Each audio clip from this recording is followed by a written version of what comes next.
नमस्कार साथियों, आप सभी का स्वागत है। 1 अप्रैल से बदलेगा पीएफ से जुड़ा अहम नियम।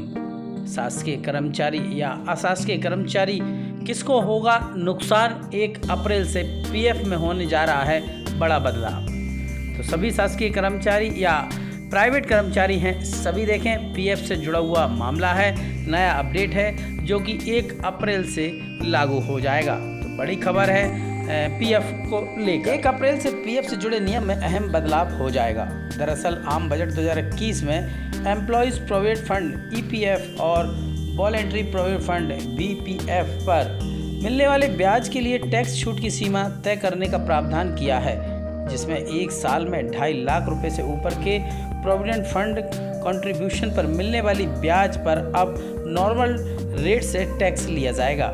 ये केवल एम्प्लॉयज़ के कंट्रीब्यूशन पर लागू होगा, एम्प्लॉयज़ कंपनी के योगदान पर नहीं।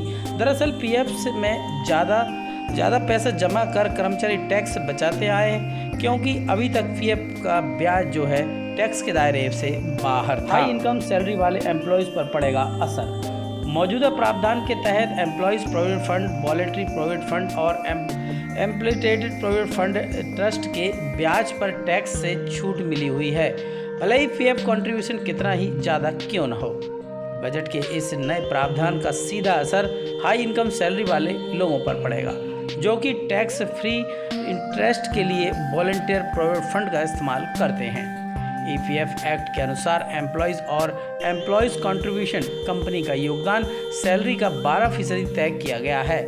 हालांकि कर्मचारी स्वेच्छा स्वरूप से इस अमाउंट से ज़्यादा का contribution volunteer provident fund BPF में कर सकता है, बिना किसी लिमिट के पूरे ब्याज पर छूट का फायदा।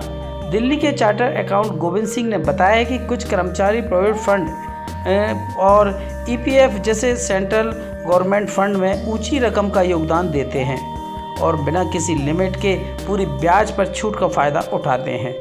बजट प्रपोजल में फाइनेंशियल मिनिस्टर ने साल में केवल 2.5 लाख रुपए तक के पीएफ कंट्रीब्यूशन पर मिलने वाले ब्याज पर छूट का प्रस्ताव किया है। नई लिमिट 1 अप्रैल 2021 या इसके बाद किए गए कंट्रीब्यूशन पर लागू होगी। एम्प्लॉयज़ प्रोविडेंट फंड के 1% से कम कर्मचारियों को पर इस कदम से असर पड़ेगा। नए नियम के मुताबिक आपको बता दें कि 2.5 लाख तक का आपका जो प्रोविडेंट फंड होगा उस पर तो किसी तरह का कोई ब्याज नहीं लगेगा, परंतु यदि इससे अधिक आपका अमाउंट बनता है तो फिर आपको सामान्य दर से टैक्स इस पर वसूला जाएगा। ये 1 अप्रैल से नया प्रावधान सरकार ने किया है।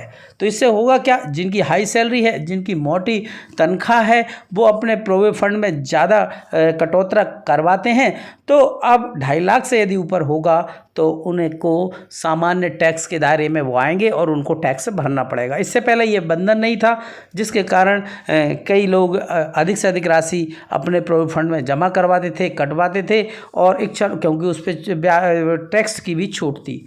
तो बड़ा बदलाव 1 अप्रैल से होने जा रहा है। कर्मचारी जो हाई सैलरी वाले हैं उन पर पड़ेगा असर।